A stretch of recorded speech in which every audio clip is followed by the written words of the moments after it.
Welcome to My Life Chassidus Applied, episode 295. Ooh, what a whirlwind it was this past week as Yud Shevat came and we celebrated and honored 70 years of the Rebbe's leadership, vision, and revolution in three powerful and special programs. Last week's My Life Chassidus Applied was totally dedicated to this theme. And I have to thank you for the tremendous response and reactions and feedback. Then on Tuesday night, a special program with my brother, which will be put up online in the near future. And finally, last Wednesday night, the third of these three special programs, what we're calling Project 70, I have come into my garden, which is just the beginning of other programs, special events that we're going to be doing in this 70th year. That began Yud Shevat Tovshin Pei, 70 years from Yud Shevat Tovshin Yud. So Wednesday night I did the theme was a vision for the 21st century, how to become a leader, using the six letters of leader, the acronym of 6 revolutionary principles that can transform your life and the world. So check it all out. It's all available. Just go to chassidusapply.com/project70 and you'll see that's the landing page. That's where all future events will be posted. And meanwhile, we have these 2 and soon will be 3 programs.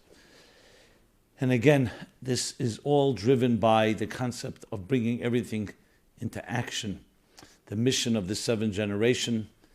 The mission is to bring it down into concretizing, realizing the vision, the mission for which we were sent here, which is to bring the Shekhinah, the divine presence in everything we do, in everything, period. And finally reveal the Geula Amitis Vashleimim. I say reveal because it's putting the Aleph into existence. The Aleph means the Aleph of godliness, of unity, of Achdus, into existence. And that turns into the Geula after the cumulative thousands of years of work that we have done. So we will continue a follow-up to Yud Shevat during this program. The lot of comments, I really can't cover them all, to be honest. But I selected a few that I will address. But we also are on course every week. We begin with something connected to the time and to the period in which we are in. Let me begin with dedicating. The dedication of this program is in the merit of anyone looking for a shidduch. So may these teachings, may this program and all that are inspired by it and all that share it with others serve all those looking for a shidduch well, to make it easy for them, the least amount of aggravation to find their soulmate and continue their next leg of their most important leg of a journey of building a home, a Yisro, with healthy children that will conquer and disseminate Torah and Chassidus throughout the world, conquer in the spiritual sense of the word, part of also bringing the Geula, Mola Orez Deis Hashem Kamayim Layom Mechasim, a world filled with divine knowledge as the waters cover the sea. So, I also want to announce or continue announcing this. We are in the middle of the 6th annual My Life contest. It's both an essay contest this year, as has been in the last 5 years, as well as a artistic contest to use different creative platforms and tools to express an idea in Chassidus and apply it to life. All the information can be found at chassidusapply.com/contest. People ask the question, can you submit to both contests? Because they're two different prizes. The answer is you can submit one to each. Only one submission is allowed. You could submit one as an essay, an essay, and you can also submit the creative track. You can only win one prize, but you could submit one for each. So that answers that question. I also am excited to share, and I mentioned it, but now there's an actual full site. This year we've created its own family, its own track, the Hebrew.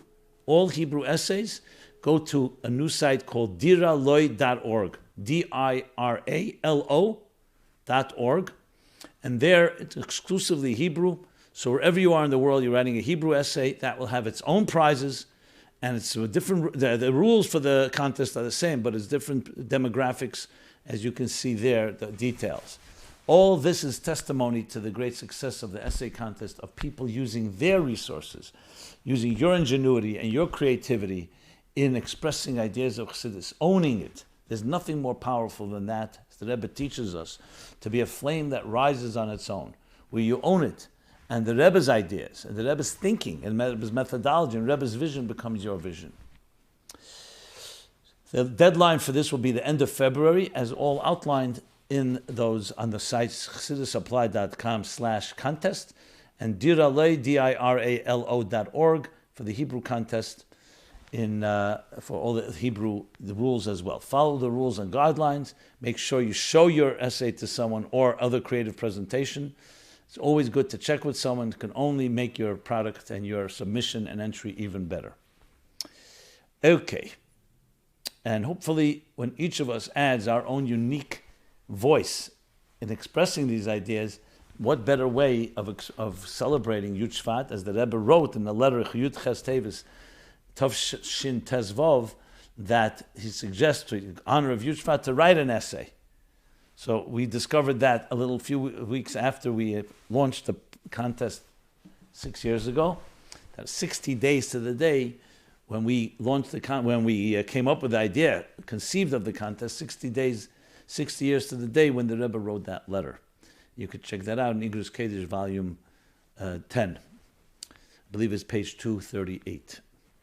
So with that, let us go, because this week is, of course, Tu B'Shevat.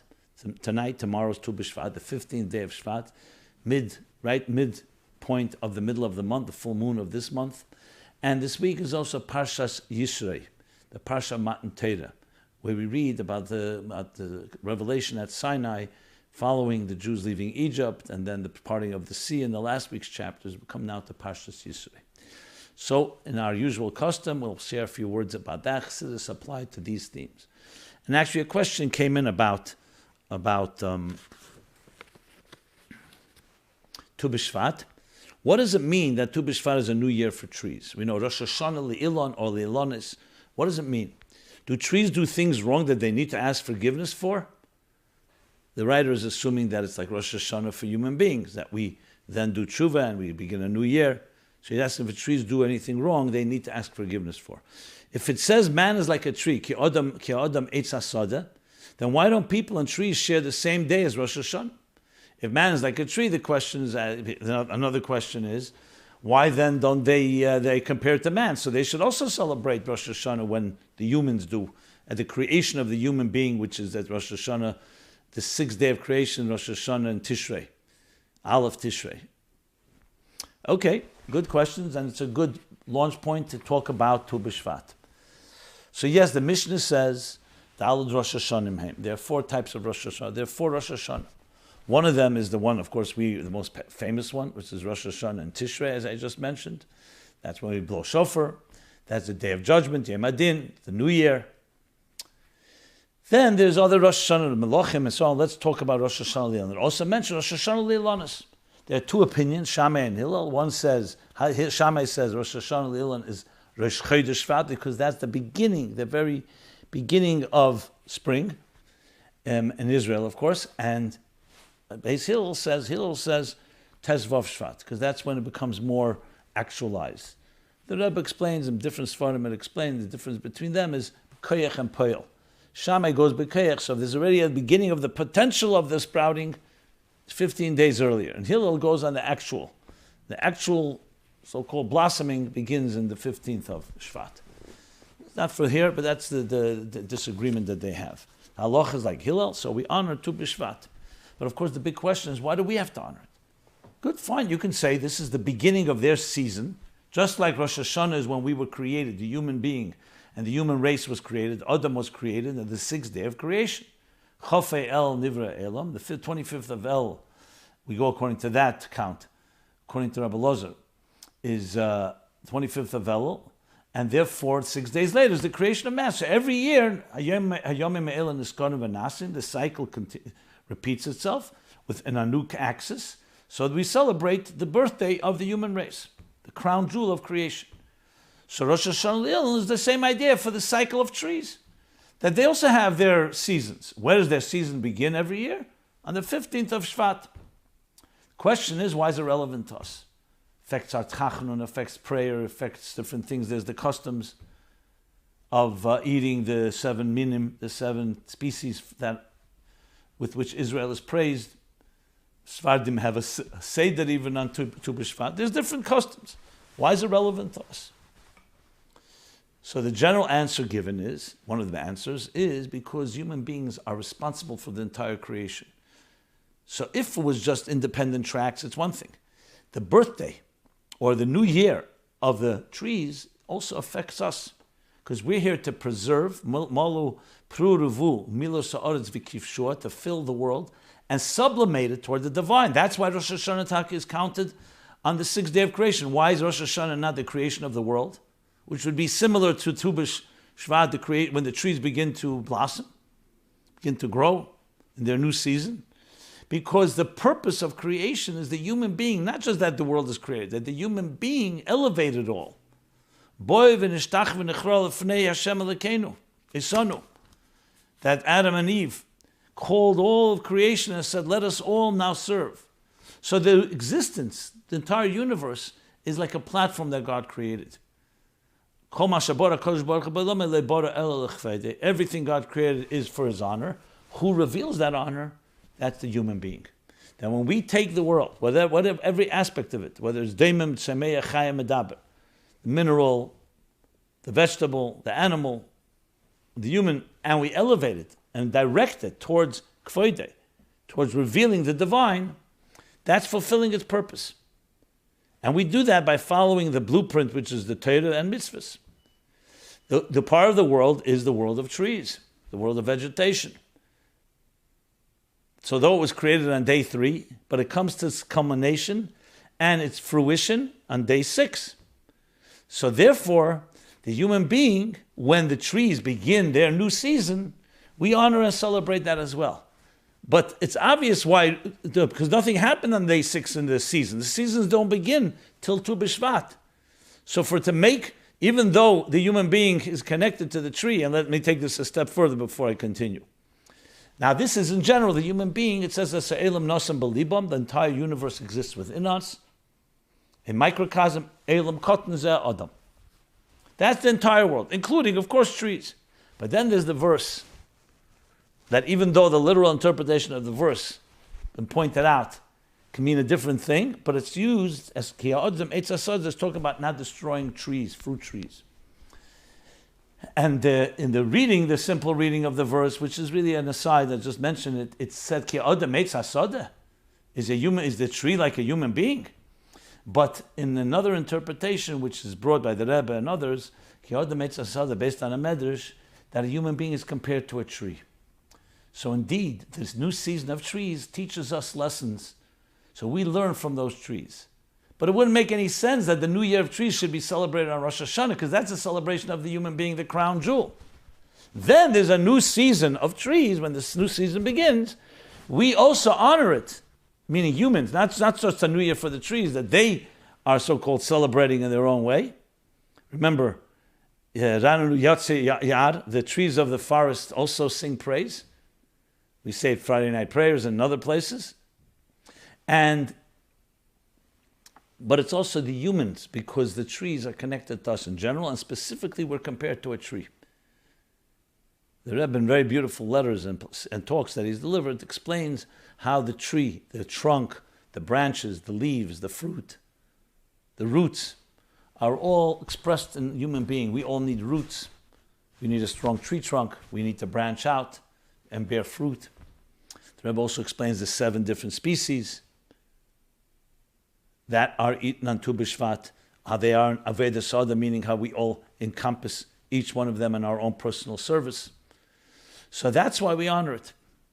Now, regarding the question about does it sin, so first of all, you find Nosu Hatshoyim, the Kal V'chemer, you find Rashi says that yes, when the world is not complete, it could also affect the vegetation world.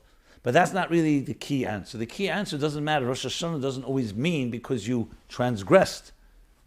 That's why you need to do tshuva.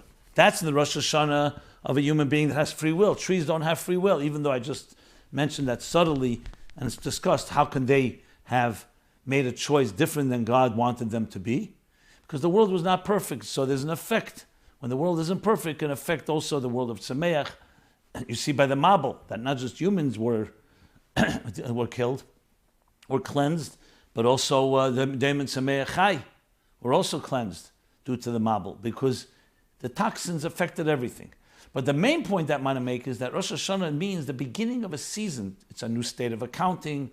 What is the role of the tree? The tree is now being rejuvenated, regenerated in a new season. It doesn't always have to mean that you did something wrong. So Rosh Hashanah does not imply doing wrong.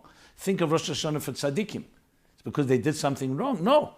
Either way, you have to have an accountability. You finished accounting for the past year, and now we're starting preparing for the new year. So the same is with trees, and how it relates to us is that we can learn our lessons from trees in that personal fashion. As we've discussed in previous episodes, 54, 100, 149, 199, and 245. I always do cross-referencing. At ChassidusApply.com, you can find all the previous archives.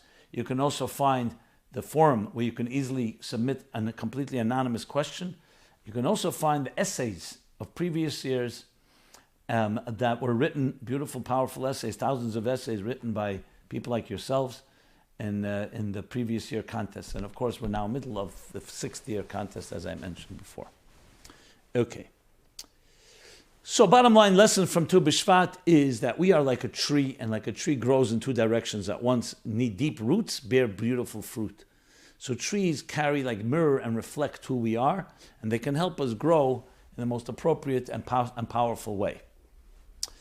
And there are, as I said, I cross-reference, more details can be seen in the previous episodes and different sikhs of the Rebbe explaining details of Tu B'Shvat as they relate to our personal lives. Okay. Now let's move over to Yisro.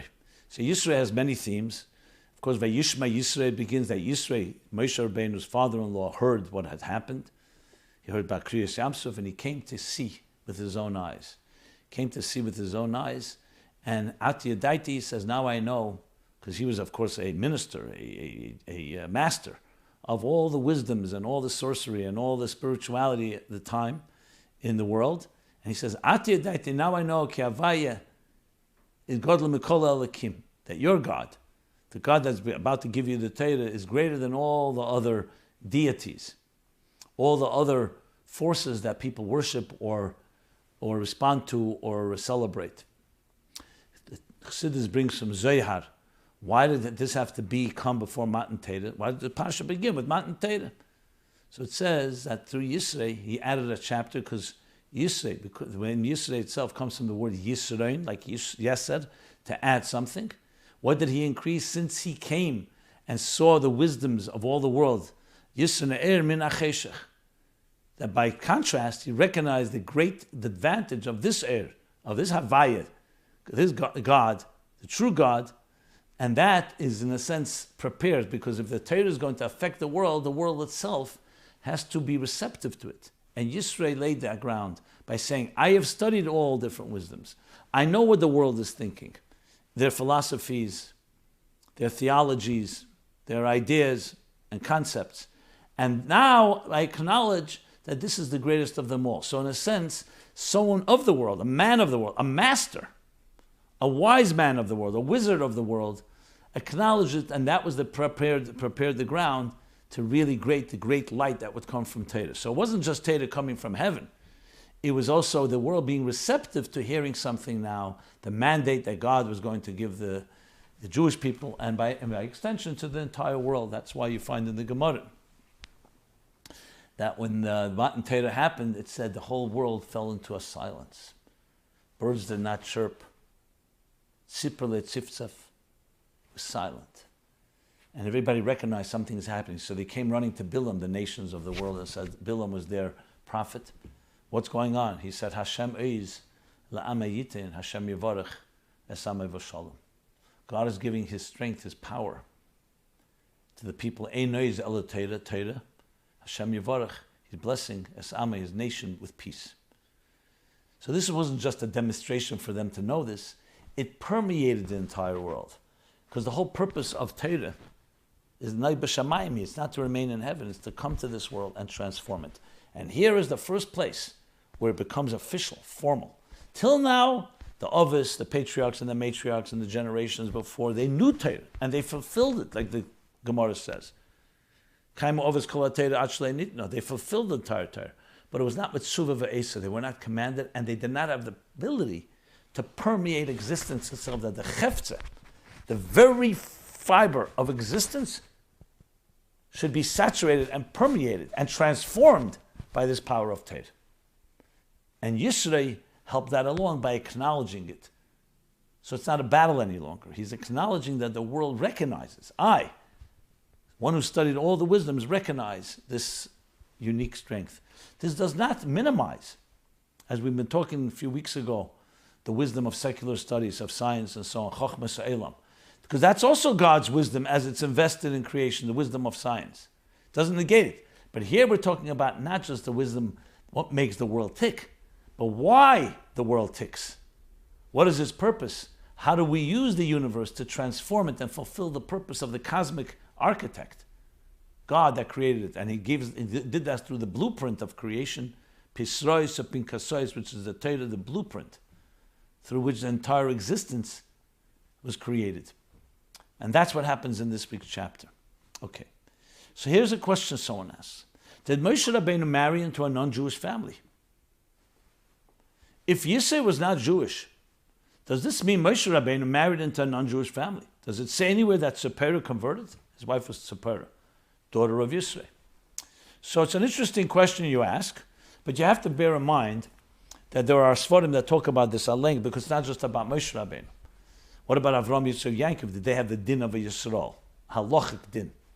Remember, until Matan Torah, there was no formalization of what a Jew is. Everybody was nations of the world. There were people who chose to follow God, and they in turn would become their descendants would become those that stood at Sinai. But we all know that the laws of conversion, you know where we derive them from Matan Torah, from the laws from what happened, events that happened at Sinai.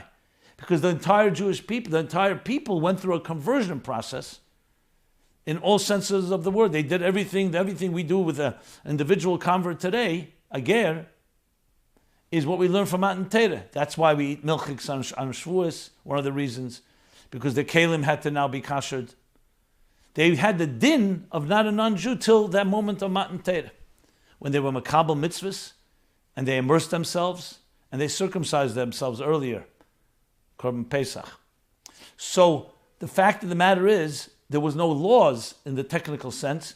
Now, it's hard to imagine, was Moshe non-Jewish? Would you say? No, he was the Jew in spirit. Whatever makes a Jew, but wasn't yet formalized, he, as his father Amram, as his father Gos, and all the way back to Levi, to Yaakov, Yitzchak, Avram, they embraced a path that in effect they chose to be what we would call Jewish. So sometimes you use the word Jew in a central word, but there's a whole sefer called Derech Mitzvah, not from Tzemach Tzedek, a Nigla sefer, that discusses this at length, all the different back and forth, what law, what halacha did they have. Generally, the consensus is that what non-Jews are today, compared to Jews, that's what all the people before Matan Torah are compared to today, meaning after Matan Torah. So in that sense, Moshe Rabbeinu, now you'll say, why didn't he marry somebody from so-called descendants of Avram, Yitzchak, Yaakov? Fine, that's a question. But that's not the same thing as just marrying a non-Jew, because everybody was technically not Jewish. Now, some explanation can be back to what I said before about Yisro. Tzipora was his daughter. Moshe went out to Midian, because part of transforming the world is coming from there. So, Chaz v'shalom, God forbid to even say that anyone was ever in Isser, anything forbidden or prohibited to marry from the nations of the world. It's true, Avram and Yitzchak insisted that their children marry from their genes, from their family line. But even that, not because it's a Jewish line. There was no Jewish line yet. Rachel was the daughter of Lavan. Rachel was a sister of Lavan. Rivka was a sister of Lavan. Rachel was a daughter of Lavan. And Leah was a daughter of Lavan. Rachel was a daughter of Psuel. These were not people who exactly the most savory characters. Avram was a son of Terach.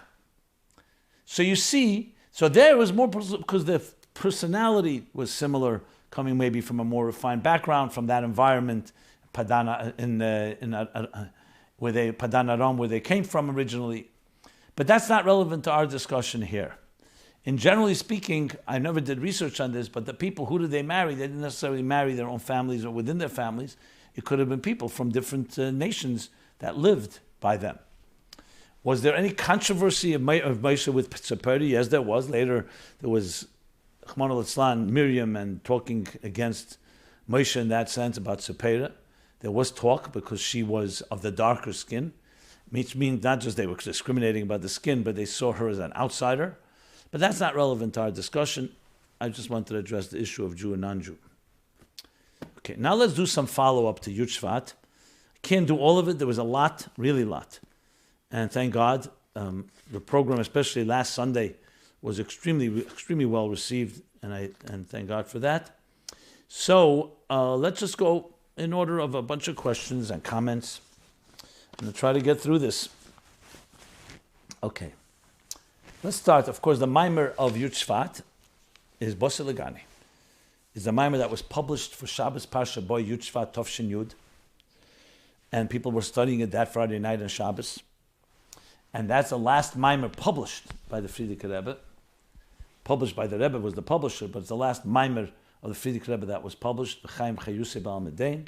And that became the mimer that the Rebbe, a year later in Tovshin Yud Aleph, began his leadership with that inaugural discourse. And following that, every year after that, he would say that mimer on Yud Shevat, Basi L'Gani. And each year in the 20 chapters of this discourse, which breaks into 4 maimorim, each with 5 chapters, make a total of 20 chapters, the Rebbe would go each year. This year's chapter it'd been chapter 10. But because it's the 70th year, so a lot of koch, been a lot of talk and passion around the general first mimer, because we're talking about 70 years of the Rebbe's leadership, and that first mimer in 1951, when the Rebbe declared his mission, the mission of the 7th generation.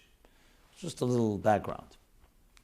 So here's the first question someone asked regarding Basi L'Gani. So Basi L'Gani, as I discussed last Sunday at length, Basi L'Gani captures the actual theme of creation itself, the purpose of creation itself, and that is what? I have come into my garden at Matan Torah, that the goal is that God should return to his garden, as it was in the beginning of time. Not just home, garden, a place of delight, of pleasure. Completely a world that is saturated and expresses and channels divine pleasure. So in the beginning of creation, that's the way it was. The chatoim, the sins, were like a state of dissonance and displacement, where they moved away from the purpose, so the machine became misaligned of its purpose. 7 generations that caused more disalignment, and each state, the Shekhinah, was removed more so, in a revealed, and more concealed, until Avraham reversed the process and began bringing it back down, so to speak, and infusing and integrated it into the world. And there are 2 7 generations corresponding to the first 7 generations, Avraham, Yitzchak, Yaakov, until Moshe is the 7th generation from Avraham, who brought the Jews to Sinai, this week's Parshat Matan Torah, and next Parshas, Truma, 2 Parshas from now, will build the Mishkan V'asili Migdash V'shachanti B'Seicham. And that's all a prelude to what will be in the future, all the thousands of years following that. So we had the Beis HaMikdash, we had the different Mikdash, the first temple, the second temple, but then they were destroyed. Since then, almost 2,000 years ago, we've been rebuilding the Beis HaMikdash B'Ruchnius, Shachanti B'Seicham, within us, within you, I will rest within you, and transforming the world, preparing it for the final Geula, which is Kiyemet Seis Chemeretz Mitzrayim, similar to the Exodus from Egypt, but this time Migdash Adnei Koinu Yodecha will be a permanent temple, the 3rd temple, permanent, never be able to be indestructible. And the entire world will be Adira B'Tachtenim, and more than that, Agan, Gani, where I originally started. That's the theme of Basi L'Gani in a broad sense, and the Rebbe immediately connected. Of course, we are now the Deir HaShvi, Kol HaShvi and Chavivin, as stated openly in the beginning of the discourse. The 7th generation from the Alter Rebbe, like Moshe, the 7th generation from Avram. To do what? To finish the job. So imagine, it's quite fascinating. Who would have known? Did anyone know beforehand? And yet this becomes the discourse. That is not just the last mimer that published from the Frierdiker Rebbe, but it actually captures the entire theme of our time and the entire theme of creation itself. So the question someone asks is, if the Shekhinah was revealed at one point, then how is it possible for people to sin? According to the Basi L'Gani mimer, in the first generation, the Shekhinah was revealed in the world, but due to various stages of human iniquity, the Shekhinah withdrew. The divine presence withdrew. My question is, if the Shekhinah was revealed, then how was it possible for people to sin if they were in a state where they openly saw revelation of godliness? And of course, you're referring to Adam and Eve. Can one summarize the basic... Okay, no, let's stop there. The answer is obvious. It's not a question on the mimer, it's a question on the whole concept. Because Adam and Chava were given free will. And they were given the choice. Hein hoya Adam ka'achad mimenu, as the Rambam explains. And hey, the man will be like one of us. The Rambam explains that free will. And God sent the serpent and challenged them, do not eat from this tree. And they were tempted.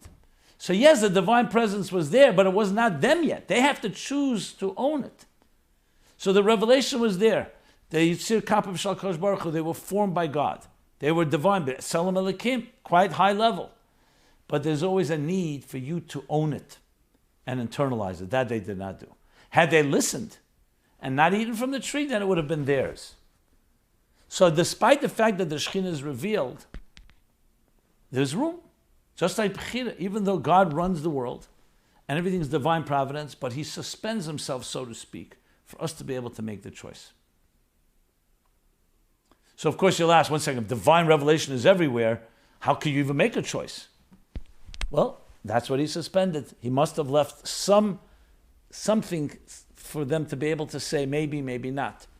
Like you see, when the Eibishter created human being, it says, Nasa Adam b'tzalmeinu kidmusenu. Let us create the human being in our image, in our visage, in our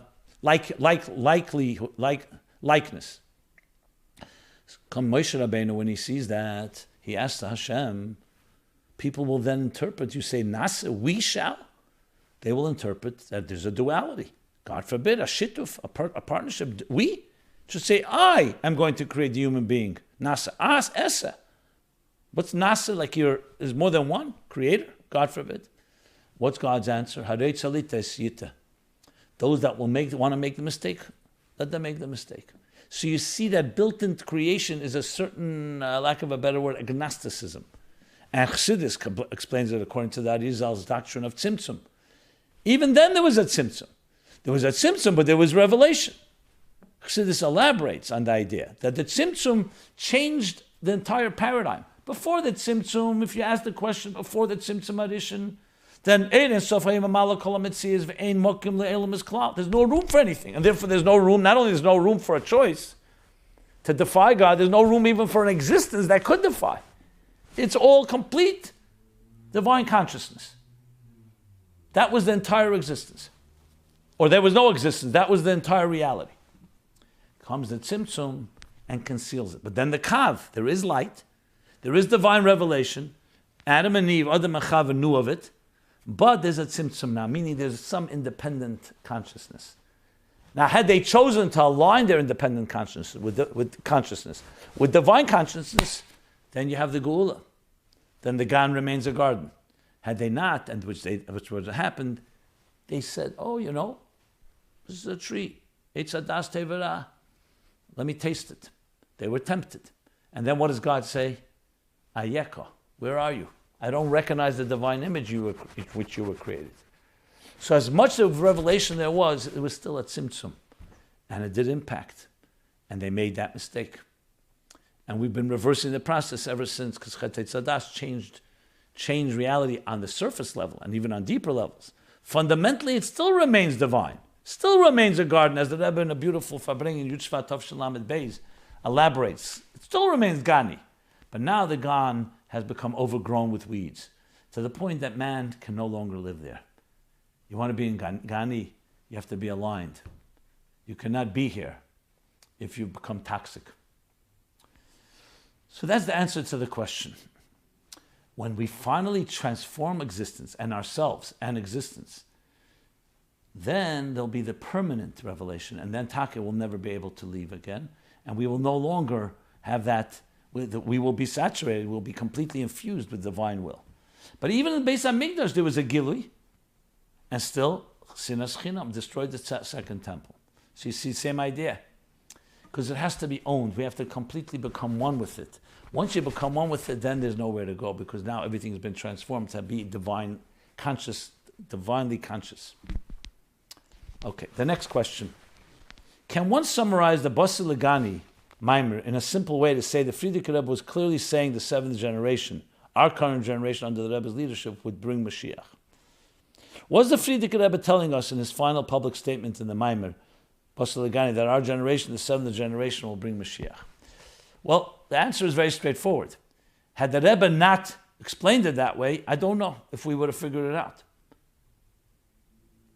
The Rebbe took, obviously clearly written in the Maimer, was not added, that Kol Hashvi and Chaviv in the seventh generation is talking about Moshe. The Maimer does not talk about our generation. I mean, the general Aveda is talking about, we have Aveda. But once it says Shvi, the Dera Shvi of Moshe, and the Rebbe is the Dera Shvi from Alter Rebbe, it became very clear. That's what it means. But I don't know if we can summarize it on our own from the Frierdiker Rebbe's words itself. But now it's clearly the case, especially once you see the Rebbe's Maimor and Maimorim, and the Rebbe's whole leadership took that and translated it. But it's not forced. That's the beauty. It is all there in the words. So that's the answer. So bottom line, the answer is yes. The Basi L'Gani is a public statement, especially when the Rebbe explains it in Tafshin Yud Aleph, public statement that we are the seventh generation to finish the job. But as I said, if you read it on its own without the Rebbe's interpretation, I don't know if you'd come to that conclusion. But clearly now it's very clear, and it's not, as I said, not forced. It's very smooth and very obvious once you understand the Hashgacha Pratis of that Maimer being the one published then, Tafshin Yud Shevat, and the Rebbe then, of course, taking it the next year and beginning to explain it and spells out the Dera Shvi of our time in very clear and no uncertain terms. So now we're on that topic. Someone writes, referring to the Frierdiker Rebbe as Mashiach in previous generations and the Rebbe as Mashiach now. In regards to Yud Shevat, there are places where the Rebbe refers to the Frierdiker Rebbe as the Mashiach of his generation. If that's the case, then it's justified to say that Rebbe is the Mashiach of our generation, since he took over the leadership after the Frierdiker Rebbe. Well, there's a deeper source. It's not just because the Rebbe said the Frierdiker Rebbe is Mashiach, because you could ask the question, where's the Rebbe's source for that? Not that the Rebbe needs a source, but there is a source. If you look in all the Sikhs, especially later in the Nun Aleph, he brings the Chassam Sefer, and he brings the Zdei Chemed, and he brings Medrashim, and he brings different sources. That the Nasi, in every generation, there's a person whose Roy is worthy of being Mashiach. In some places, the Nasi of the generation is that one. And when the time comes, the Eibishter puts into him the Meshama, and the awareness, and the directive, now go become Mashiach, just like Moshe Rabbeinu. Till age 80, he wasn't yet sent on his mission. So he was there. Moshe was a great man, growing, learning, developing. And then comes the day when Hashem calls him, summons him, and he sees the snet. And God says to him, I am sending you to be my shliach. Shlach no b'yad tishlach. My shliach, Goel Rishon, to redeem the Jewish people. Go to Parei, get them out of Egypt. So the same thing with Goel Achron. There are criteria that Rambam says what defines a person who's cheskes Mashiach. And then what's Mashiach Vada is when God says, okay, this individual who's committed to, who's comes from the house of David HaMelech and is committed to Torah mitzvahs and Yaakov, and he affects and influences and inspires others to do the same. Then he goes on by battling a war. Then when God blesses that, he's successful in the war. And then he rebuilds the Beis HaMikdash Kemi, the third temple, in its place, and gathers the Jews from exiles, then you know he's Mashiach Vadai. But that's a process that doesn't just come from the bottom. It means that God chose this is the time. So that's really the source, those sources, that the Nasi of every generation is the one that's, and therefore the Nasi, that applies. If you want an additional point saying that the Rebbe said about the Frierdiker Rebbe, therefore applies the Rebbe coming to that, yes, because he's the next Nasi. Okay. Another question is regarding Chapter 10. So in the Maimer Tafshin Chof, 1960, The Rebbe explained chapter 10 as well as in 1980. So here's the question that's asked. There's a discussion in Basi L'Gani about the humility of Rab Zcharia. That he didn't say Eis Lases when sacrificing the korban from Bar Kamsa. So the story in Gemara, they went to the fool and send a korban that's not kosher. The bottom line is that he didn't say Eis Lases when sacrificing the korban.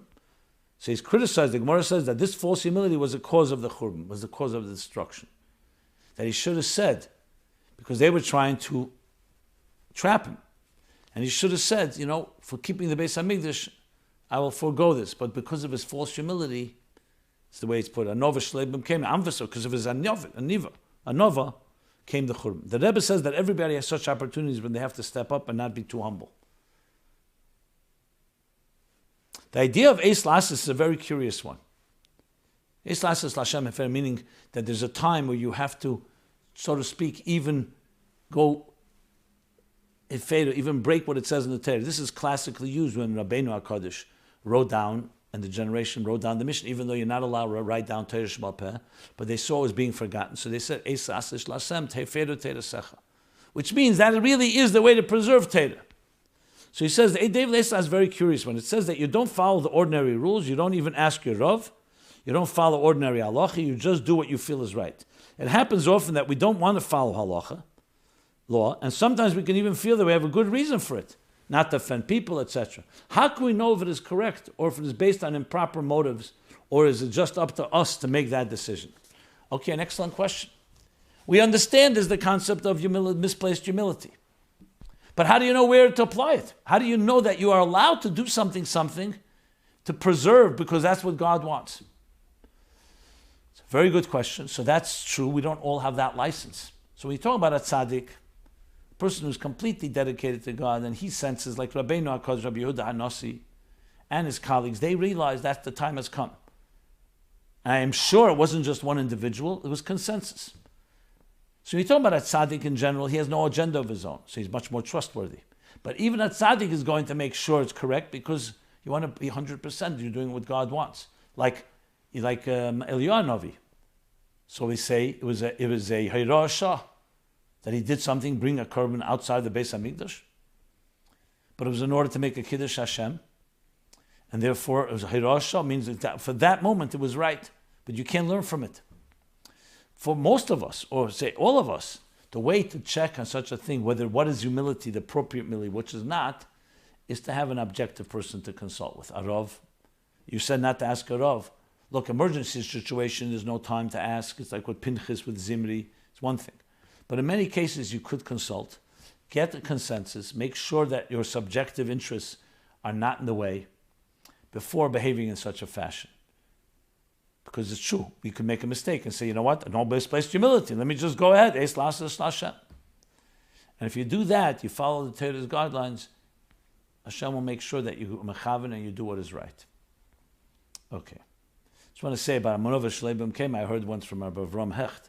He was a bocher in 770, the early years in the 40s.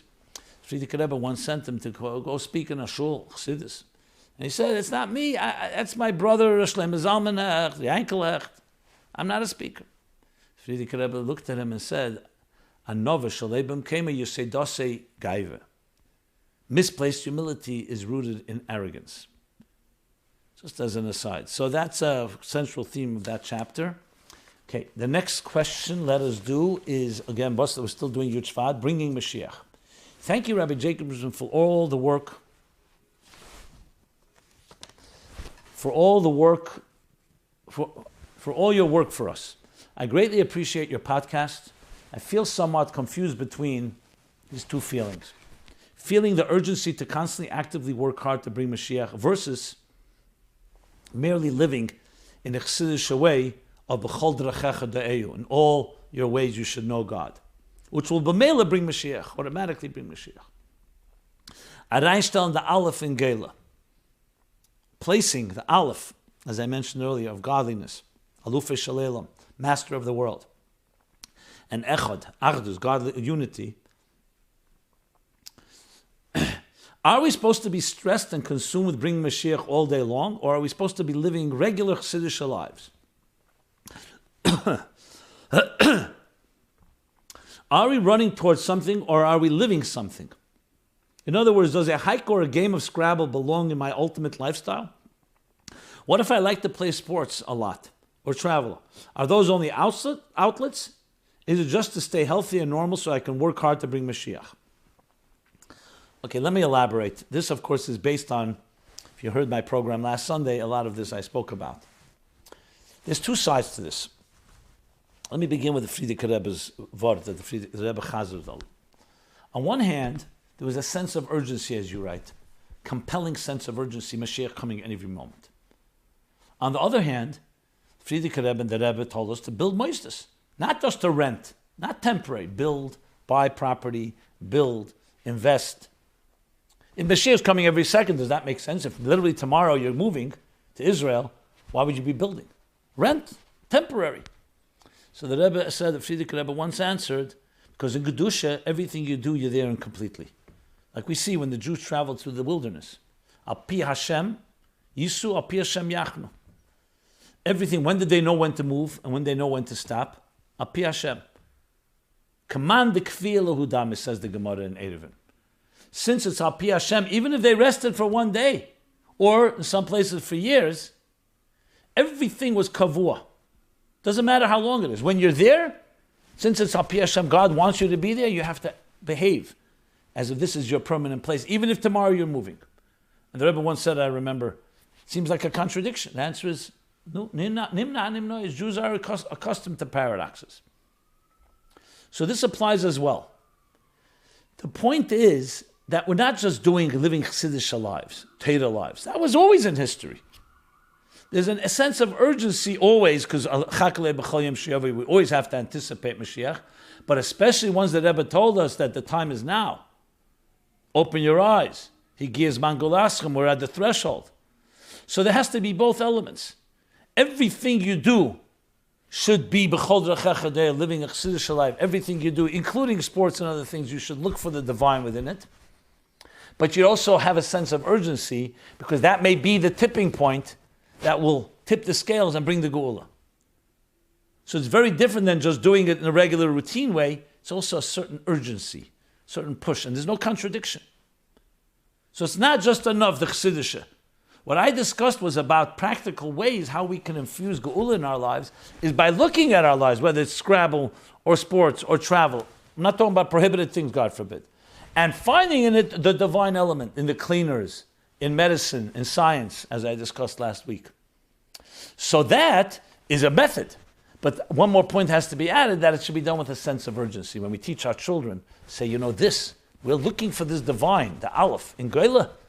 Not just because it's the right thing to do, and Jews have been doing it from the beginning of time. But this may be the thing that actually tips the scale, and there's the eruption of the billions and billions of Alephs put into Geula till now, the building blocks. And now we have the full structure emerging in a permanent way. So, I hope I answered both parts of your question. Next question. I don't understand the coming of Mashiach. Is it natural, gradual realization on our end of us merely opening our eyes? Or will the shofar suddenly sound and will be startled at its arrival? As the Rebbe said when he suddenly came out of his room, surprising those right there that were discussing the coming of Mashiach, how will it come? And the Rebbe said, just like this. And what do we get to say is a sign of the start of the era of Mashiach? The Rebbe versus Rav Kook's outlook, which is that it's slowly, slowly. The answer is, yes, it's slowly, slowly, but there's a process. What is powerful about the Jewish, and especially according to Chassidus, the view of Geula, it's not just an event. It's a process. It's an event at the end of a process. So I'm not sure it's both parts. It's been gradual for years and years. We're already almost 2,000 years since the destruction of the Second Temple. It's 5,780 years from the beginning of time, of creation. So it's about time. There's been a gradual process, step by step by step.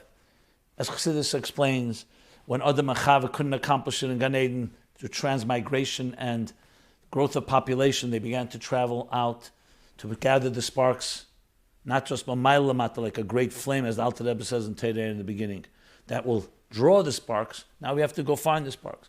And as the generations went, more people, farther places, till Chatzi Kadra Tachten. Well, let's go back a moment.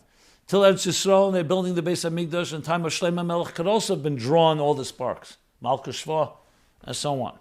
But then came the destruction and the dispersion. Golinu Ma'atzenu. Stok Osa Kodesh Baruch Hu Yisrael Pizram Beina Umas. God did a charity. He separated them among the nations. He spread them out among the nations. What's the tzedakah? Says Chassidus, because they're going to gather the umas, the sparks that are spread everywhere. God only exiled them to increase in Gadim. What is Gadim? Not necessarily actual converts. Gadim is the finding and redeeming of a spark, which is a ger that felt hostage in a strange place.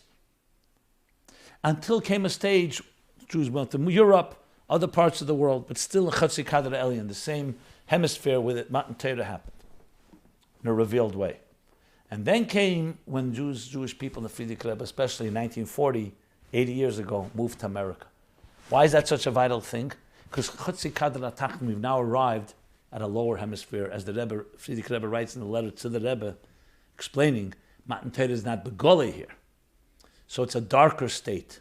But there's an advantage. Now we're going to find the sparks, mamata lamayla, as he explains in Shari Eira.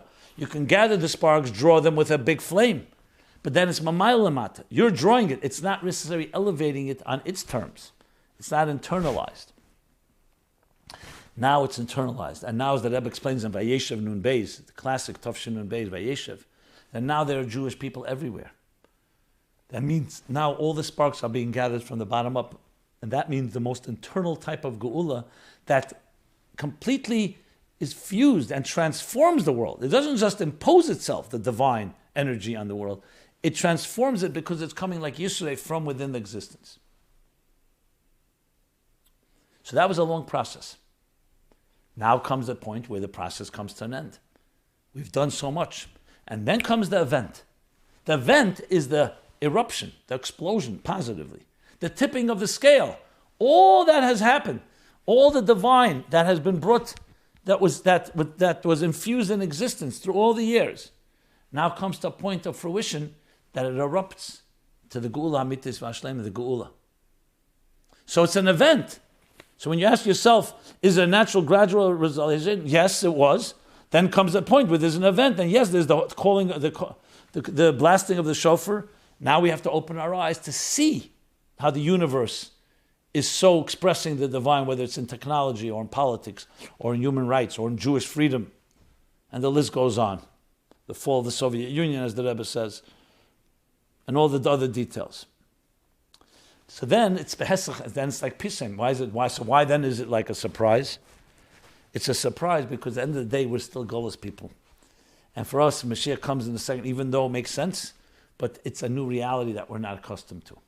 So the event will be a surprise, but it's really not a surprise if you think about it. Because it makes sense that all the accumulation of good deeds and mitzvahs and mesiras nefesh accumulates to the point that it will bring the Geula. So the Rebbe is saying now's the time.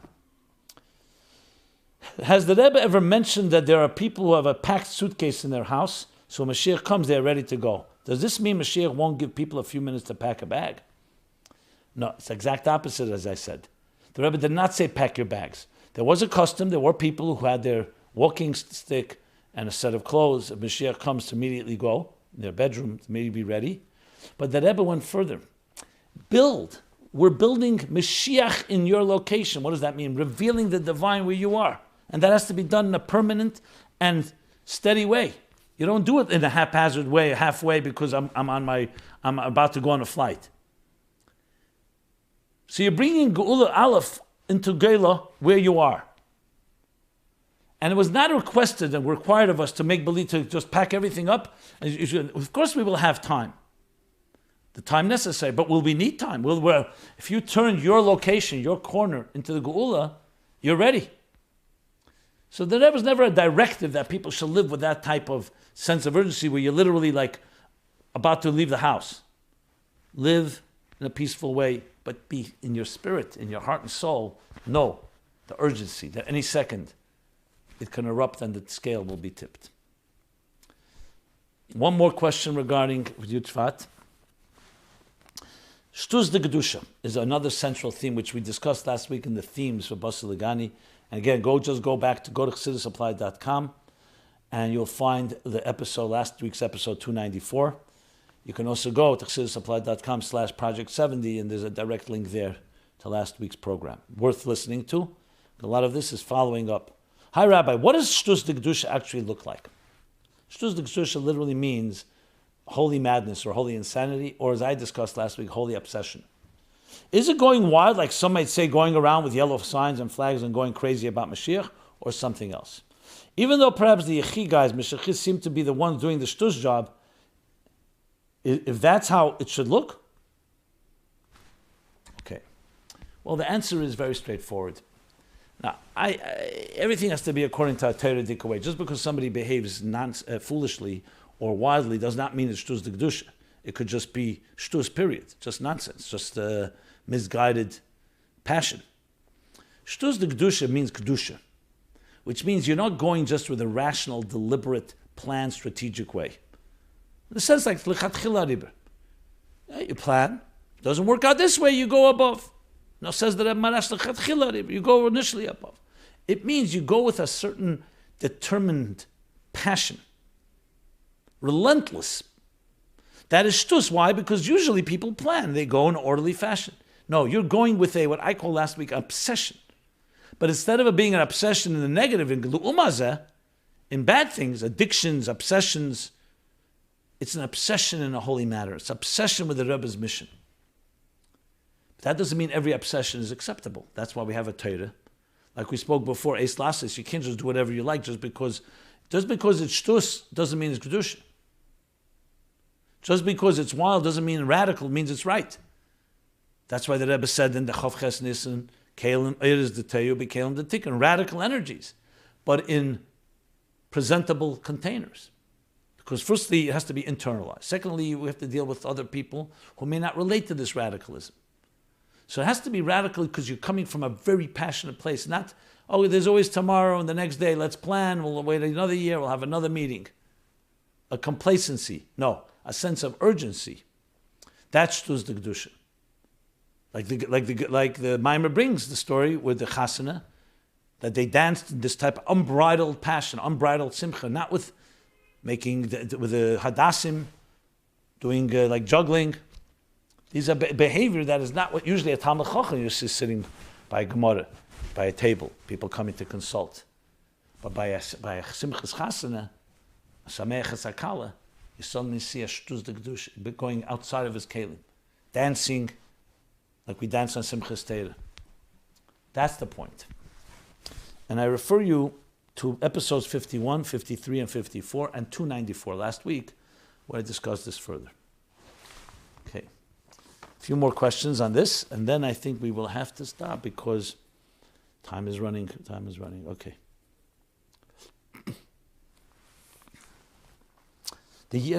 What is the story behind the Rebbe assuming leadership on Yud Shevat 5711?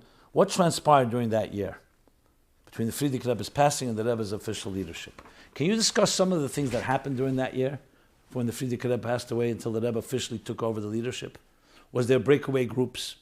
Was there a contingent of people supporting the Rashag to take over? The Rashag was the Rebbe's older brother-in-law, Frierdiker Rebbe's oldest son-in-law. Was it obvious to the community right away that the Rebbe was going to take over, even though he said he didn't want to?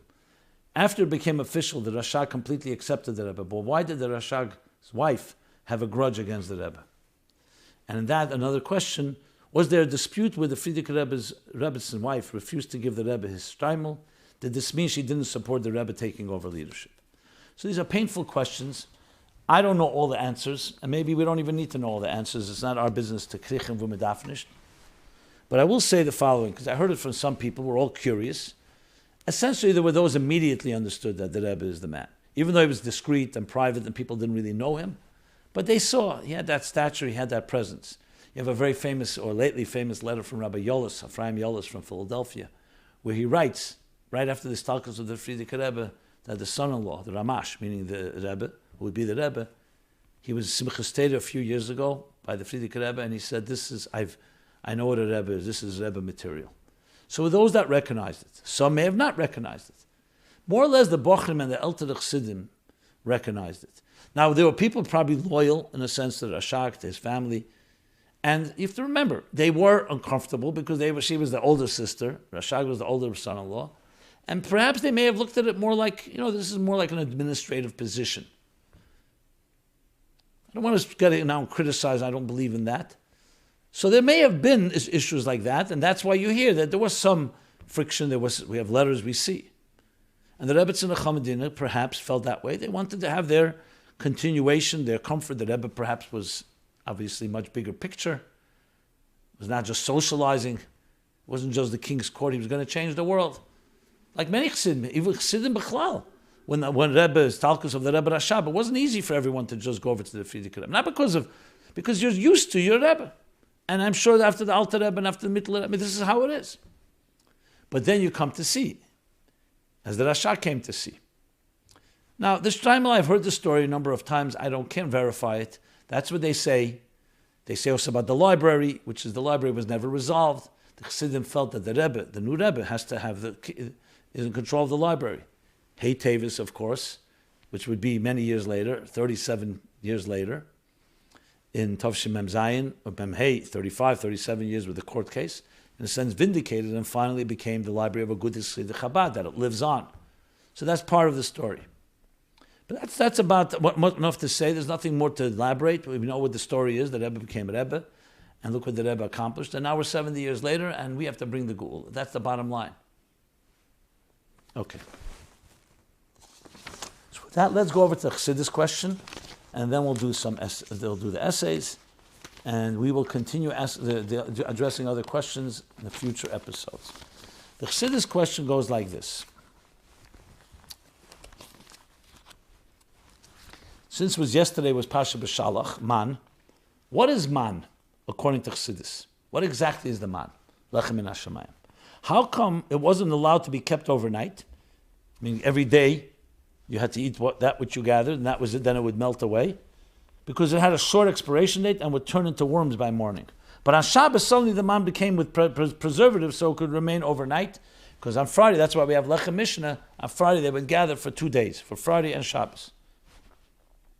And I'll add a bunch of other questions that Chassidus talks about. Contradictions. If God is already making a miracle, Lechem min hashamayim, why can't he just do it like an IV? They just sustain themselves. Why do they need the cloud to go out and gather anything? Or he could have given them bread from earth. He's making a miracle. Bread from earth could also fall. Bread should fall from the sky. What is this man, this strange object that they actually call, that's why it was called man, mazeh, mahu. Ma, what is this? On one hand, it was definitely a substance. On the other hand, as you just point out, you couldn't save it like you save regular food, you could preserve it. On one hand, they ate it, the other hand, it became lechem abirim, muvla, it was absorbed directly, but there was no digestion necessary, no waste. And all kinds of seemingly contradictions. Is it a food or is it not a food? It's some like a food that's not a regular type of food. And then interestingly, the Zohar says that on Shabbos it was produced in heaven, but it didn't fall on Shabbos. It fell a Sunday, Monday, Tuesday, and on Friday, you ate Shabbos from Fridays, not from Shabbos. So what's going on here? So there's a very classic series of Maimonim from the Rebbe Rashab, based on earlier Chassidus. It begins Pinchas Tofrei Shayin Hey, and it goes all the way to Ekev, Vayichalcha, Vayirvecha, Tofrei Shayin Hey. It's in volume 2 of Ayin Beis, page 1061, Aleph, Tov Kuf Samach Aleph. Or Aleph Samach Aleph. Yeah, from page 1061 and on, discusses this at length. Api Kabbalah, Api Chassidus, briefly. The man was a way of helping them fulfill the purpose of their existence. The Jews had come out of Egypt. Right away they ate lechem min ha'aretz. They didn't read lechem min hashamayim because they were not ready yet for such a divine experience. So they ate the bread, they ate matzah. Se'edim, like he explains in Ayin Beis there. Meichel behema, barley, the counting of the omer.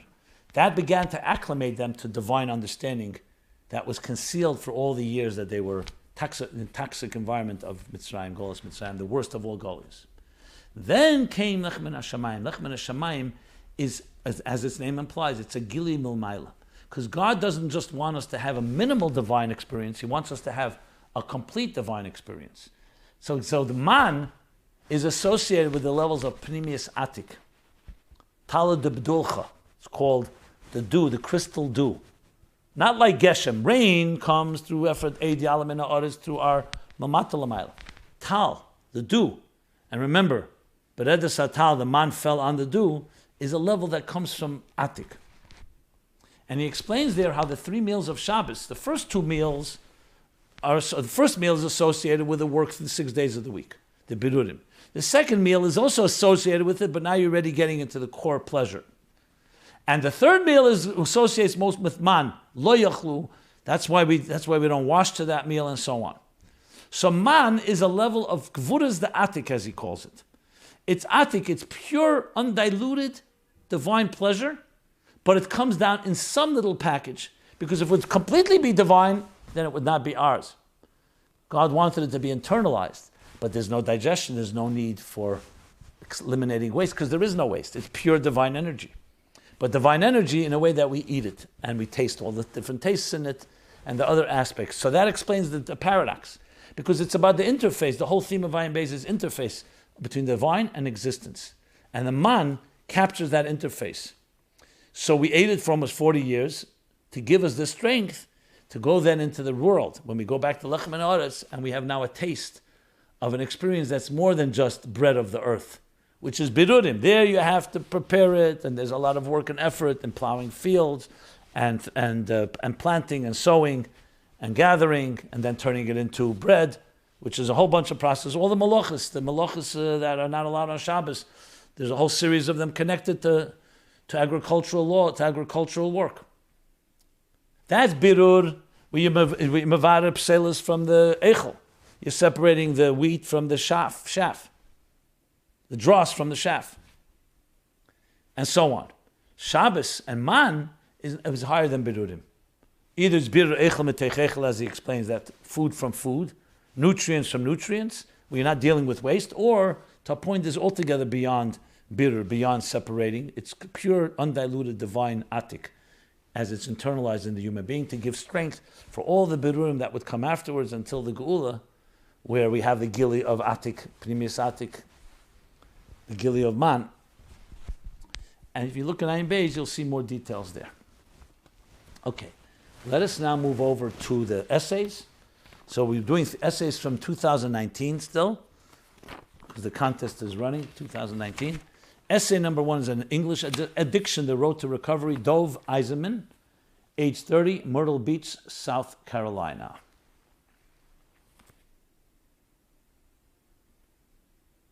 Okay. Addiction has become very prevalent in our generation. And addict's biggest fear is of relapse, or that he will be unable to move on from his current situation. Perhaps this very fear is what leads to dig deeper into the problem rather than help crawl out. And ultimately, an addict is someone that has no power over his action. He has lost his dignity to be able to choose. He lost the capacity of a human being to have a power of choice. Very sad, yes. Goes on to explain the different ways people intervene when it comes to addiction. He says, we will go and cover the Chassidic approach, we'll shift from the end result to the process that allows for the desired result to arrive. And based on a Maimer Kimet Seish Chetavshin Yud Beis, talking about the 2 orders, the natural and miraculous order, and even in nature we see this the God's power. And second part of this is from the Maimer V'Nochal of Tavshin Chafei.